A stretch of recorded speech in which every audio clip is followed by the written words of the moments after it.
વડોદરા શહેરમાં ચોમાસાના પગલે તંત્રે પ્રી મોન્સૂનની કામગીરી સાથે જર્જરિત મકાનોને નોટિસ આપવાની પણ કાર્યવાહી હાથ ધરી છે। વડોદરા શહેરના પશ્ચિમ વિસ્તારમાં આવતા ગોરવા અને સમતામાં આવેલી હાઉસિંગ બોર્ડની 8 સોસાયટીઓમાં 1260થી વધુ મકાનોને નિર્ભયતાની નોટિસ આપવામાં આવી છે। ચોમાસાના પગલે તંત્ર જાગ્યું, ઘરો જર્જરિત હોવાનો સ્ટ્રક્ચર સ્ટેબિલિટી રિપોર્ટ 60 બ્લોકના સ્ટ્રક્ચર ભયજનક હોવાની નોટિસ લગાવતા રહીશોમાં ભારે ફફડાટ જોવા મળ્યો હતો।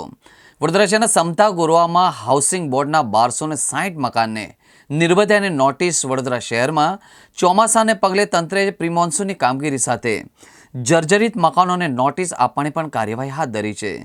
વડોદરા શહેરના પશ્ચિમ વિસ્તારમાં આવતા ગોરવા અને સમતામાં આવેલા હાઉસિંગ બોર્ડની 8 સોસાયટીઓમાં 1260થી વધુ મકાનોને નિર્ભયતાની નોટિસ આપવામાં આવી છે।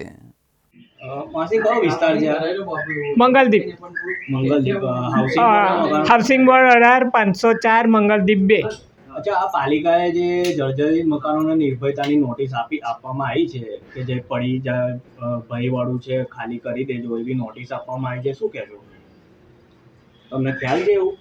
ના, એવું બધું તો ભાઈ ખ્યાલ ના હોય। તો કેટલા વર્ષોથી આ મકાનમાં રહો છો તમે? અમે તો ખાસ 20 વર્ષ જેવું થઈ ગયું। આ તો પાલિકાએ જે આ નોટિસ મારી છે કે ગમે ત્યારે આ મકાનો પડી જાય એવા છે, તો તમને લાગે છે એવું?